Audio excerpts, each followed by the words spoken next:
Yo, what is going on, guys? It is Uncle Kobe back with another commentary.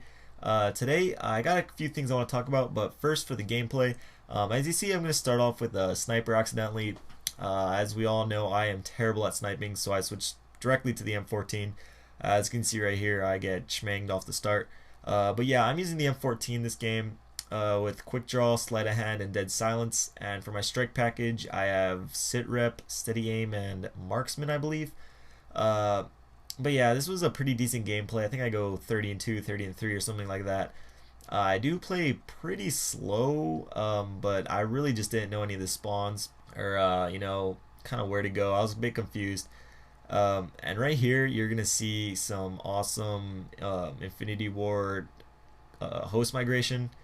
It's just fantastic. I'm just trying to shoot this guy and all this crap's going on and all that good stuff. But actually, here's a cool little tip thing. If you look at the minimap right now, you see there's a guy right to my right. So right here, I was thinking just to jump off and kill this guy, and I immediately started looking for this guy, who jumped down right here and got the D.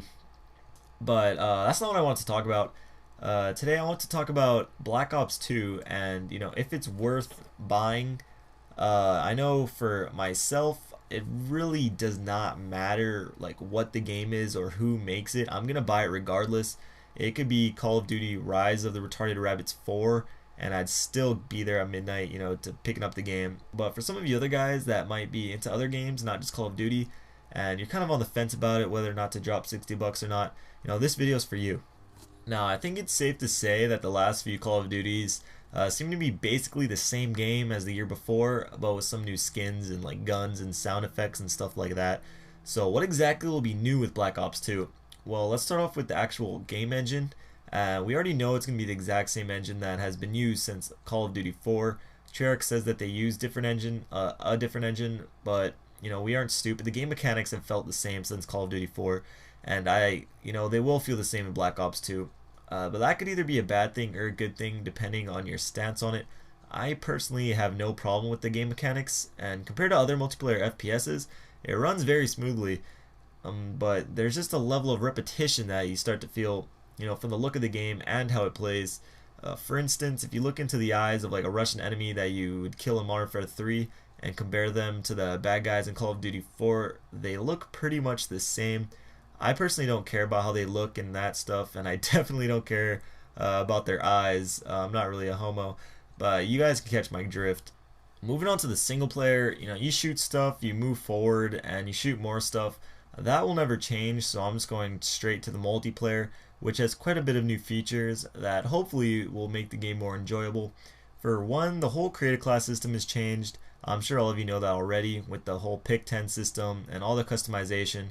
But if you don't, click the annotation on screen and you can be enlightened about that. The next thing is league play, which is the thing I'm second most excited about for in this game. And I'm not sure if any of you guys have played StarCraft, but in that game there are different leagues that you play in depending on what your skill level is at.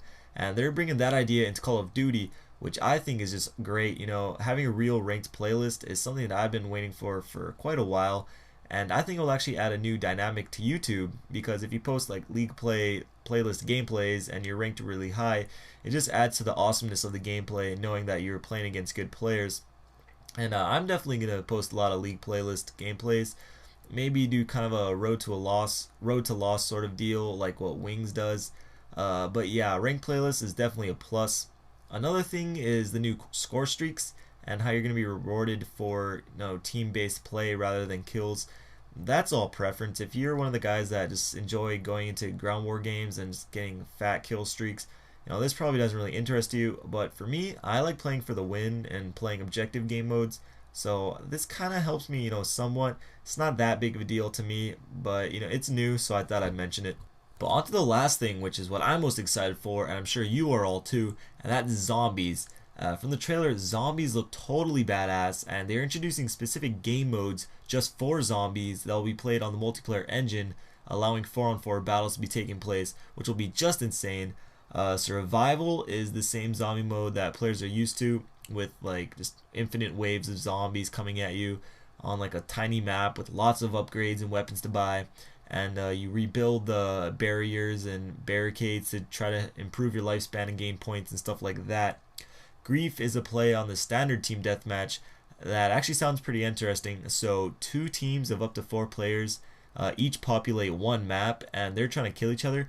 However, those teams can actually hurt each other. The only things that can hurt them are the zombies, meaning that the objective of each team is to put the other team in kind of unsurvivable situations while ensuring that the zombies don't eat your brains out in the process. So maps will provide plenty of opportunities to screw with the other team, like blocking passages and doorways. And just imagine kids raging at you when you trap them in a hallway with like 10 zombies. God, it'll be hilarious. And there's also speculation about a zombie campaign slash story mode kind of deal that you ride around in the bus stopping at various locations, which are like the levels. But whatever, zombies look freaking awesome, and it's definitely up there as one of the main reasons why you should get Black Ops 2. But like I said before, no matter how new the game is, it still will be a Call of Duty and have that Call of Duty feel.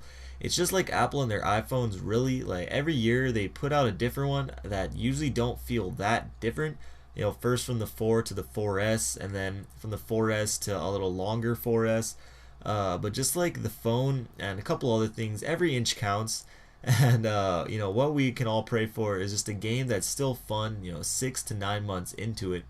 And I'm staying hopeful. David Vonderhaar is someone that will actually listen to your opinions and will fix the game where he sees fit, even after it's released and far into the game.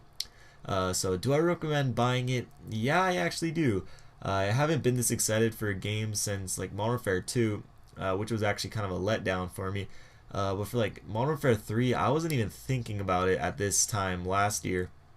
But for Black Ops 2, I get more and more excited for it with every video I make and every video I see about it. And I like to think that they will add enough, new stuff to make it seem different and make it more enjoyable. But even if it still feels like every other COD and it's just really well put together, without all that BS, I think it's going to be a great game. So there it is, guys. I'm stoked for Black Ops 2. I hope you all enjoyed the video. If you did, please take the time to hit that like button. It only takes a second and it really does mean a lot to me. For 2 videos you may have missed, on the left is a Black Ops 2 video where I talk about all the LMGs in the game, and on the right is the question of the week. Even if you already answered, go back and leave another one. I'm going to pick this week's winner on Friday night, so take advantage of the opportunity. But anyways, leave in the comments below what Black Ops 2 weapon class you want me to do next. I still have the snipers, launchers, and pistols, so if you have a preference, leave it down below. This was Uncle Kobe. I love you all. Peace.